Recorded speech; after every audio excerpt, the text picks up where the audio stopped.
হ্যাঁ হয়ে গেলাম কি চাইছেন? যে শিবু হাজরা,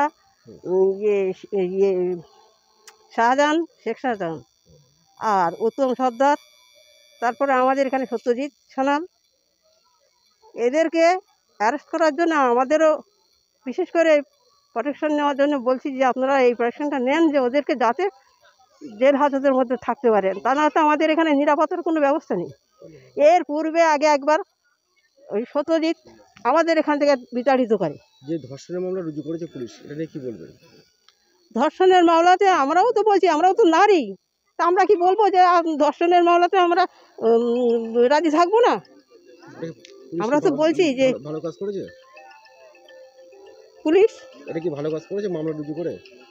হ্যাঁ, এটা কি ভালো হয়েছে যে নারীদের পক্ষে থেকে যেটা বলছি, যে মেয়েদেরকে মানিজ্যদের জন্যে যদি পুলিশের মামলা করে যদি তাদেরকে ধরা হয়, ধর্ষণের জন্য তাদেরকে ধরে আটক করা হয়, তাহলে মেয়েদের পক্ষে ভালো হয়, মেয়েরা সাধারণতভাবে সুস্থভাবে চলতে পারবে। আপনার নাম? আমার নাম করুণা দাস। রাতে কি হয়েছে? সেদিনটাতে ওরা এসে প্রথমে দরজায় ধাক্কা মারার পরে 2-3বার ধাক্কা মারার পরে আমি বললাম কে কী হয়েছে? তো ওরা বললো বাইরে বেরোতে, মানে গেট খুলতে বললো। তো আমি বললাম যা বলার ওখান থেকে বলুন, শুনতে পাচ্ছি। তো ও বলছে না তুই গেটটা খোল, তোর সাথে কথা আছে। এবার সেখানে আমার স্বামী বলছে, ওরা তো গেটে লাথি ফাথি মারছিল। এবার আমার স্বামী বলছে যে স্যার আমি কালকে পুলিশ ক্যাম্পে গিয়ে দেখা করে আসছি, ক্যাম্পে গিয়ে দেখা করে আসবো, যা বলার আমাকে সকালে বলবো, সকাল হোক। এই মতো বলতে থাকে। ওরা তো শুনছে না, ওরা গেট ধাক্কাতেই থাকে। গেট ধাক্কাতে যখন মানে আর কি পুলিশের পোশাক পরা ছিল, দুষ্কৃতীও ছিল, পুলিশও ছিল।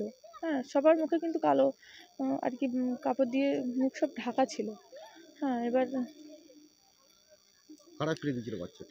জানলা ভেঙে বাচ্চা অন্ধকারের ভিতরে তো ছিল আর কি। এবার দুষ্কৃতীরাও তো পুলিশের ড্রেস পরে এসেছিলো, সেই দিক দিয়ে কারা ফেলেছে বলতে পারবো না, কিন্তু বাইরে যারা ছিল মানে ওরাই আর কি হাতাহাতি করছিল, হাত টানাটানি করছিল, এর মতো বাচ্চাটাকে ফেলে দেয়। এরকম করলো কেন?